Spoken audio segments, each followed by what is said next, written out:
Can we expect any big moves by Brian McClellan before the start of the season? Your Locked On Capitals, your daily podcast on the Washington Capitals. Part of the Locked On Podcast Network. Your team every day.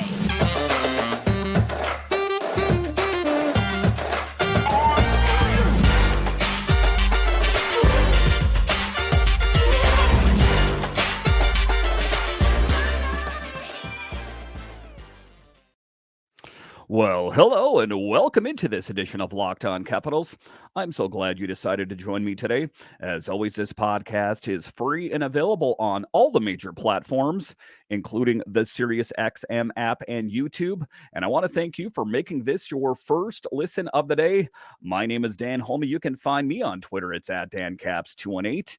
You can find the show on Twitter. It's at Locked On Caps. And the best way that you guys can help the show is to head on over to YouTube, type in Locked On Capitals, and hit that subscribe button.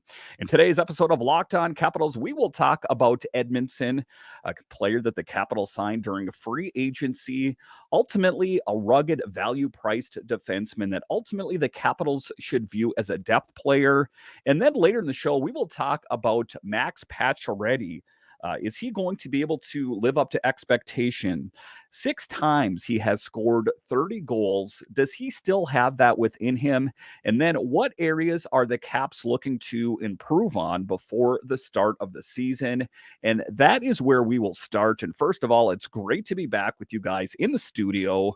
I was on vacation last week, and it's good to get back talking to you guys in this environment. And the big moves from the Capitals, or the lack thereof, I guess, was that they signed Max Pacioretty. Yeah, a guy that, like I said, scored 30 goals 6 times in his career, but he has been plagued with injuries.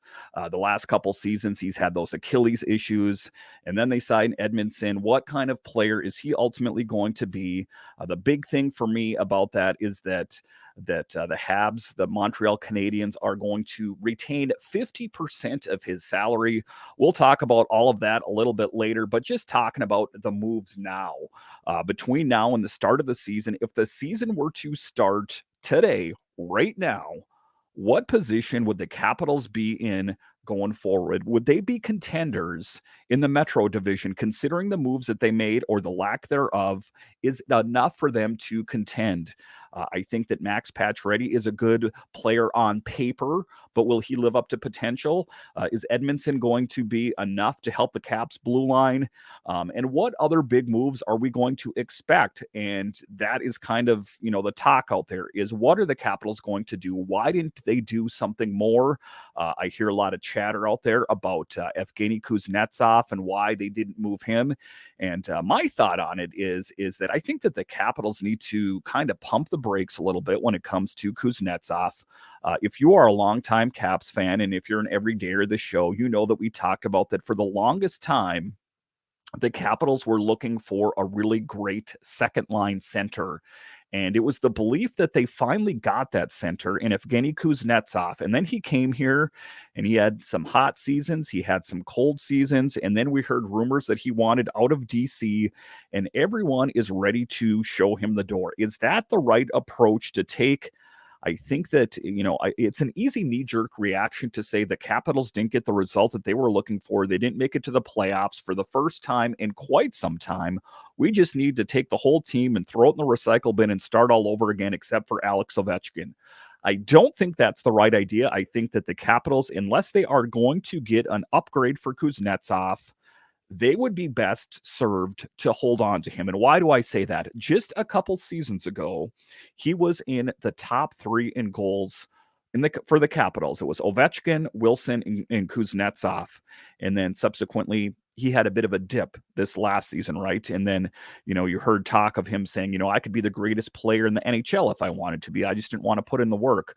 So he is a quirky guy, suffices to say, but I'm willing to look past that quirkiness if he can score goals on a consistent basis, because there are a lot of question marks on this team. Nick Backstrom, what kind of Nick Backstrom are we going to get? He had that hip resurfacing procedure and he had a dip in production. TJ Oshie's getting a bit older, injury prone. So this team that wanted to get younger and get faster actually got older, if you can believe that, by signing Max Pacioretty. And we'll talk about Pacioretty a little bit later in the show. But I hope that there are some big moves available, because I think the biggest thing that is holding the Capitals back is they are uptight against the salary cap. And because they signed Martin Feravari to that new 3-year deal, they only have $99,000 of cap space. That is not enough to sign a top 6 forward. So it would stand to reason that the Capitals are most likely going to have to move a player out to move a player in. The other caveat there would be is that if Nick Backstrom went on long-term injured reserve, is that a possibility? I don't know if that's going to serve the Capitals the best in the long-term plans, but that is one possibility. It's just a tough position that they're in right now because they don't have a lot of flexibility. There was talk that Kuznetsov was going to go to the Predators because there was a relationship between Kuznetsov and Barry Trotz, now the GM of the Predators, and that Kuznetsov played really well under Barry Trotz.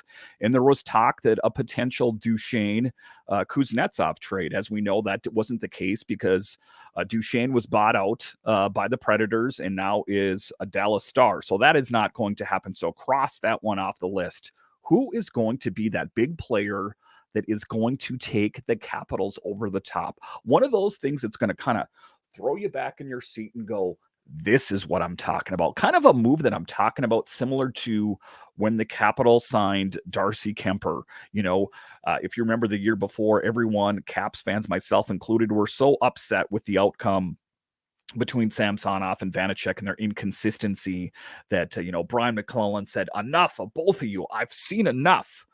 And subsequently, they both weren't given qualifying offers. And who came in? We got Kemper and Lindgren. And there was a feeling of security that at least the net is covered, right? That we got that position all locked down.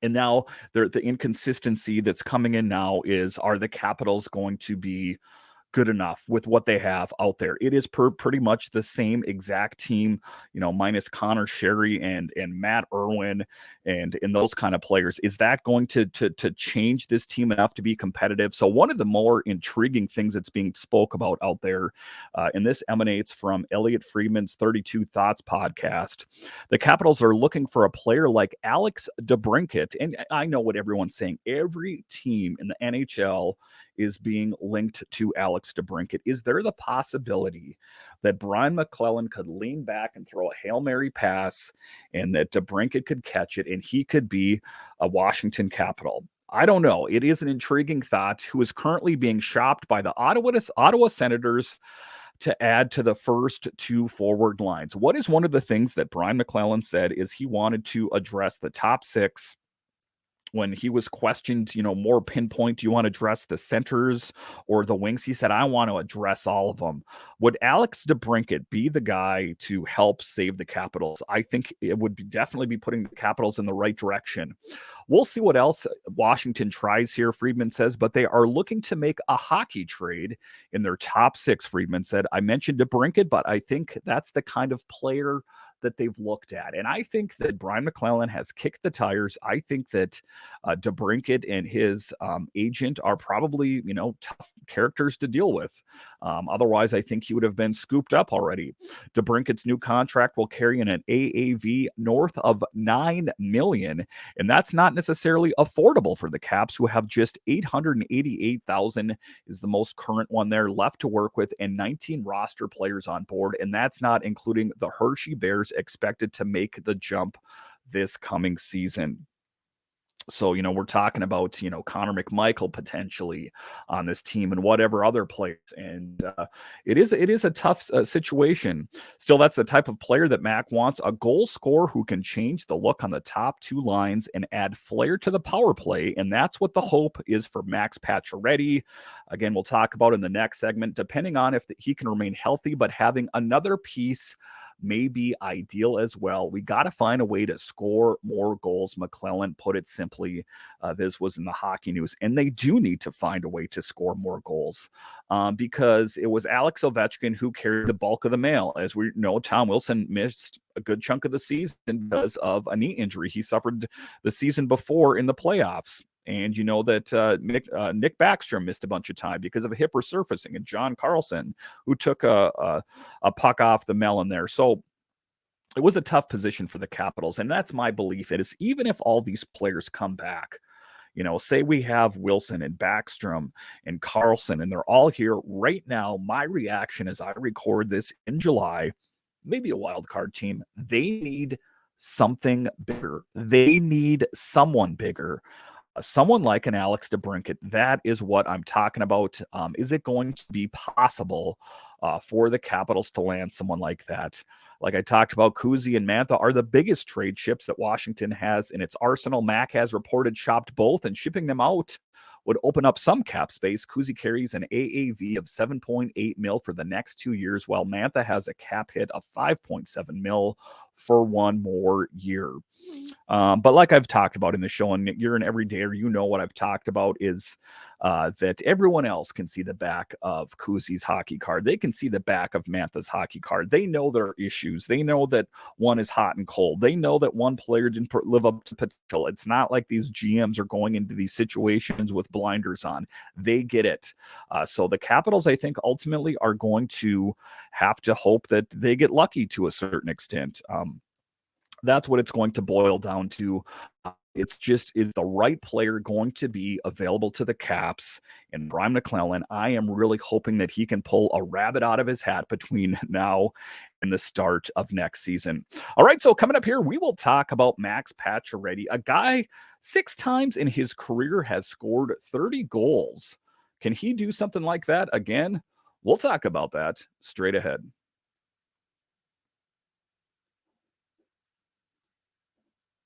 Take the first swing at betting MLB on FanDuel and get 10 times your first bet amount in bonus bets up to $200. That's right, just bet $20 and that'll land you $200 in bonus bets, win or lose. That's $200 you can spend betting everything from the money line to the over under to who you think is going to get the first home run, all on an app that's safe, secure, and super easy to use. Plus, when you win, you can get paid instantly. There's no better place to bet on the MLB than FanDuel, America's #1 sports book. So sign up today and visit FanDuel.com/lockedon to get up to $200 in bonus bets.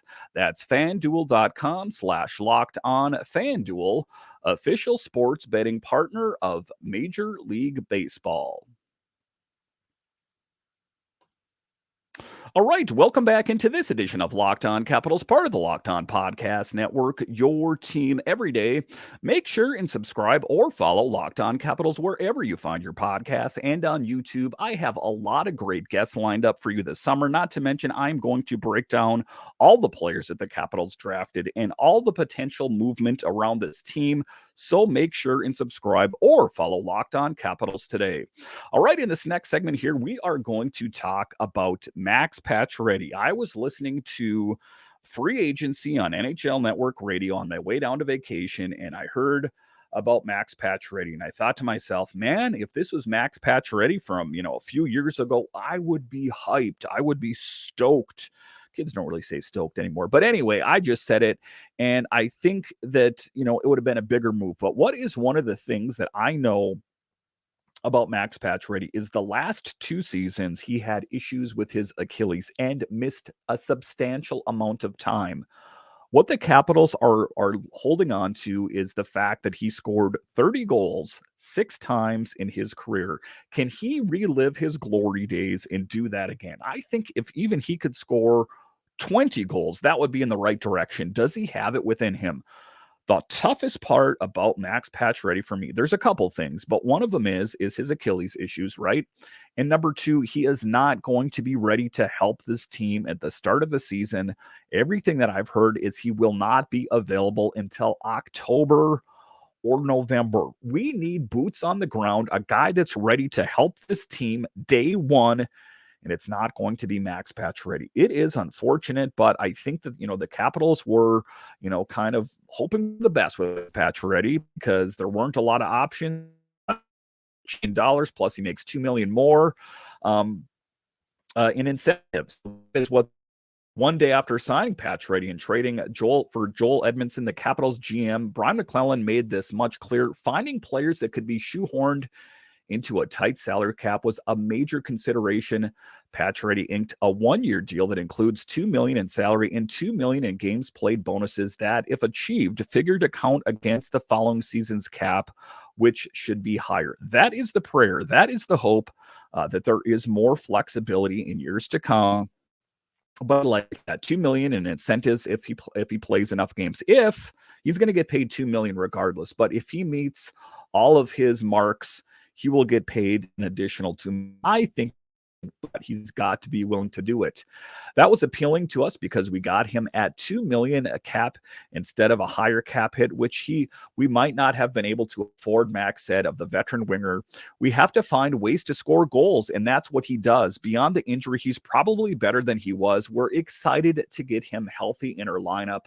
And of course, all the Caps medical staff, they talked with his trainer and all the coaching staff of his previous team, and they said that he's trending in the right direction. But you know what? Again, can we get the Max Pacioretty of old? If we can get Max Pacioretty that can score 30 goals, then I think that GM Brian McClellan hit a home run. That is for sure. Mac confirmed that Pacioretty, who turns 35 in November, will miss the start of the season while recovering from a twice torn right Achilles tendon, but he added the Caps medical staff has gained a comfort level with Pacioretty's prognosis after conferring with the surgeon who performed the most recent repair. We got background on the history of what went on with his injury. Max said there's still some risk, but we have a comfort level that it will probably work out. Listen, I know that this isn't ideal, but if he didn't have those Achilles issues, there's no way the Caps would have got him at $2 million, potentially $4 million. A guy that scored 30 goals 6 times in his career would have fetched a lot more money, far more than the Capitals could have afforded. We're not going to put a timeline on him, Max said. They just want to take it easy. They don't want to force him into anything, and I think that's the right idea. Obviously, we would love to have him in game 1 of the season, but if he's not available, the Caps have got to be patient. Pacioretty's contract includes the following bonuses per cap friendly: $1 million for 10 games. $1 million for 10 games played, $500,000 for 15 games played, and at $500,000 for 20 games played. So it is in Max's best as many games as he possibly can. Because Pacioretty spent more than 100 days on the injured reserve last season, he has played in more than 400 NHL games and inked a 1-year deal. He was eligible to sign a contract with performance incentives. Cap Friendly also says Pacioretty's deal includes a no movement clause, which he hinted was a factor in his decision to sign with DC. The Caps will be the father of Five's third team in 3 years, this in The Athletic. So I like the move overall. Again, I have reservations about it. It's not a perfect thing, but if you kind of paid attention to free agency in general, you realize that there weren't a lot of big moves. There were some big moves. There were not a lot of big moves just because of the cap. Again, there's supposed to be some more flexibility next year, so hopefully the Caps can have some more flexibility in regards to that. Pacioretty initially ruptured his Achilles last August while training in preparation to join Carolina. The left shot winger returned in January and then promptly suffered the same injury after scoring 3 goals in 5 games for the Hurricanes. And a lot of times those injuries, they're more prone to being injured again. And again, it's a risk. But again, like I said earlier, to reiterate here, the reason they're getting him at $2 million, $4 million total if he lives up to incentives is because of his injury. It's like a used car. That used car, if it didn't need a new transmission, would be worth a lot more money. Same thing goes for Max Pacioretty. If he didn't have those Achilles issues, there's no chance the Caps would have been able to afford him because he had those Achilles issues. That is why the Caps were able to close in on him.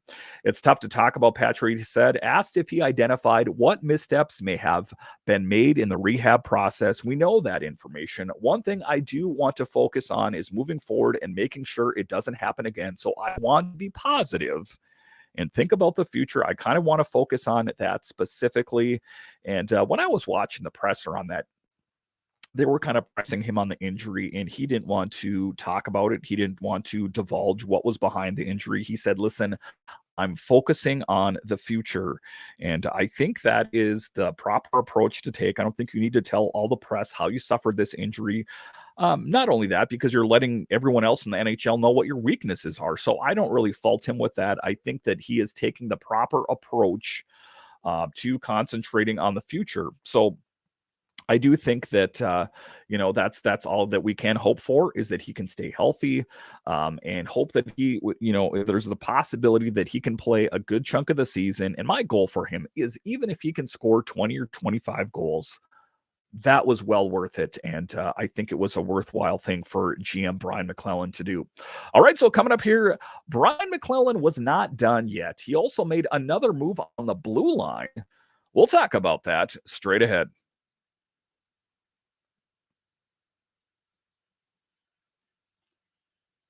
All right, welcome back into this edition of Locked On Capitals, part of the Locked On Podcast Network, your team every day. So the Caps also made a big move to help solidify the blue line by signing Joel Edmundson to a contract. But the big thing I like about this deal is there is 50% of his salary is retained by the Habs, the Montreal Canadiens. So they got a good rugged defenseman, is what we're hearing about him, and a good depth piece. I think that he will actually play, be in the active lineup in the start of the season. When I say depth, I mean, I think it gives the Capitals a bit more flexibility. If you remember all the injuries that the Caps faced last season on the blue line, John Carlson and all the other players that missed. I mean, pretty much the entire Caps lineup at one point was injured or dinged up at one time, and the Caps blue line took it pretty hard.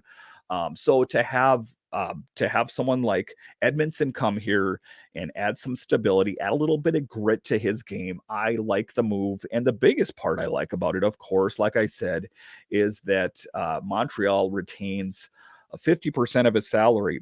As for Edmundson, the 6'5", 221-pound vet figures to add some ruggedness to a Caps blue line. At times last season could have used it. Remember all of those tip goals they surrendered. The hope is that Edmundson can help some in that area while also anchoring the penalty kill. Last season, his .319 of shorthanded ice time per game ranked second among all NHL defensemen. Assuming no other changes are made on defense, the Caps could be a real force to be reckoned with on the blue line. As you know, Martin Feravari got that 3-year extension. So I do think that the Caps, at least the blue line, is looking pretty stable. They also made the addition of Rasmus Sandin, as you guys remember, during the trade deadline. So again, that is how I'm looking at it, is that it's just going to give them some more flexibility. I think that he will be in the regular lineup. The difficult part for me is I thought that next season was going to be the season for Alexiev. As it turns out, he will most likely be the 7th defenseman. I hate those scenarios because he's not going to work on his game up in the press box. So it is unfortunate for someone like Alexiev. I mean, stranger things have see what happens during training camp. Maybe he will, excuse me, Alexiev, that is, rise up to the challenge and work his way there. Edmundson missed swaths of the past 2 seasons with lower back issues, but Max said the Caps are confident the 30-year-old has put those problems in the past. And we're hoping for that as well. We checked it out with Montreal trainers with exactly what his issue was. He played the last 20 games healthy, so we had a good comfort level with where he's at. He said Max said Edmonton's fit will be determined in training camp preseason. He'll get a shot to play with different guys and see who has chemistry, and then we'll go from there. Mac indicated the team is probably done signing new free agents for now. So unless something else big happens, I think that, something that's going to happen here is that there's going to be a trade at some point. Who is going to be involved in that trade? I don't know. I've kind of listed, the players that I thought could be, tradable. I don't think that Brian McClellan has some of those same ideas. I think that the only real players he's willing to entertain are Kuzi and Anthony Mantha. But I ultimately think that Brian McClellan should widen the lens and, expose more people to that, potential fate. I think that, if they got a good deal for Oshie or Backstrom, and I know I'm going to hear a lot of heat for that, we need this team to be better, and you're dealing with an aging core, a team that just got older by adding Max Pacioretty to the lineup. I think that they need to shake up the snow globe a little bit and improve this team. I give, like I said, I give Ross Mahoney and the scouts A+ marks for futures, what they did and who they signed, that kind of thing during the draft. But they also need to address the here and the now. How is this team going to be competitive this next season? Not when Ovi hangs up the skates 3 years from now. Next season, I want this team in the playoffs. I don't want, and it just seems to me that there's not this urgency to get this team in the right direction. I think that, Brian McClellan, it is that I'm going to really need to be aggressive, whatever that means, to get this team competitive. I don't know if he's being handcuffed by a certain, person that's saying you this guy or you can't move that guy. But I think that the Capitals need to widen the leads a little bit as far as trying to improve this team. There was one other move that was or there's more than one move, but the other big move that I heard, this was from Jeff Merrick. One of the ones that kind of went under the radar is Matthew Phillips. The Caps signed Matthew Phillips to a 1-year, one-way deal worth $775,000. The former Calgary Flame has yet to break out at the NHL, but his stats and overall abilities in the American Hockey League have shown he's one step away from cracking the NHL roster and staying there. While the Caps needed depth going into this offseason, they have added a really strong forward in Phillips, who has a chance to take a bottom 6 spot away from someone right out of training camp. And this is one that flew under my radar as well. I listen to a lot of podcasts and stuff doing this show, and Jeff Merrick was saying, wow, what a steal for the Capitals. I think the Calgary Flames are going to be kicking themselves that they didn't give him more of an opportunity. So my ears perked up. I revere Jeff Merrick and Elliot Friedman as, two guys that are really plugged into the NHL. So I investigated a little bit more. A solid signing. I think a really good job. This piece was here in the Hockey Writers. Listed at 5'8", 165 pounds, Phillips is a right shot centerman from Calgary, Alberta. His offensive-minded player that has a sound defensive game and has dominated at the AHL level during the last few seasons, putting up more than a point per game in each of his last 2 seasons with the Stockton Heat Calgary Wranglers. So a really solid pickup, I got to think of, for the Caps. Phillips was selected in the 6th round of the 2016 NHL entry draft by the Flames at 166th overall. Impressive Hockey League with the Victoria Royals. He became known to scouts as a speedy and offensive powerhouse that could find the back of the net and create opportunities for himself. Teammates in his draft year, he scored 37 goals and added 39 assists for 76 points through 72 games, ending the season 4th on the Royals in points and 2nd in goals. So a sleeper move that I have not heard a lot of the Caps insiders talk about. Again, it's one of the moves. You hear a lot of moves during free agency, the small player, unless it's a big name or, you're totally plugged in. Sometimes they kind of just glaze over you a little bit, but again, I was listening to the Jeff Merrick podcast, and he was talking about what a steal by the Capitals. And I'm like, well, I'm going to have to look into this guy a little bit more. As it turns out, it does seem like it was a solid signing. So, all things considered, I think, I'm just going to wrap the show up by saying I think the Capitals did what they could do in that time frame. There is still some time between now and the start of the season. Everything that I hear is, there's movement in July. Everyone goes to their cabin or their cottage if you're from Canada in August, and then it will resume again in September. So don't expect any big moves in the month of August. Everyone is getting their rest in before the start of the season. And then that's when some big moves might happen. That time that you see Mantha move out, Kuznetsov move out if that happens. But I do think they need something more, a bigger splash. They did what they could do. Pacioretty sound, $2 million, $4 million potentially total. Edmundson, 50% salary retention. So I do think it was a good free agency. I just think they need a little bit more. Again, the Matthew Phillips thing. I think they need someone like DeBrincat. Not DeBrincat. I don't know if it's possible. I hear that he's kind of a difficult person to deal with, as far as his agent and the guy himself. So I don't know if it'll be a perfect fit, but that's what we're hoping for, Caps fans. A big thing that's going to, when you're listening to this podcast or you're on your Twitter feed, it's going to throw you back in your seat and go, yes, this is the kind of motivation. This is going to be the things that's going to make the Capitals great again. That's what I'm hoping for, as a guy that covers this team and does this podcast for you, is to be one of the first to tell you about a really big move that the Caps made. I hope it happens, because if we go into the start of the season as is, I'm going to have some questions. And as Caps fans, you probably have some questions as well. All right. Once again, I want to thank you for joining me on this edition of Locked On Capitals. And are you a fan of other GC sports? Well, Locked On has got you covered. We got Locked On Nationals with baseball in full swing. Check that out. We also got Locked On Commanders and Wizards. So no matter what major GC sport there is, Locked On has got you covered. All right. Once again, I want to thank you for joining me on this edition of Locked On Capitals, part of the Locked On Podcast Network, your team every day. My name is Dan Homey, and I'll talk to you again next time.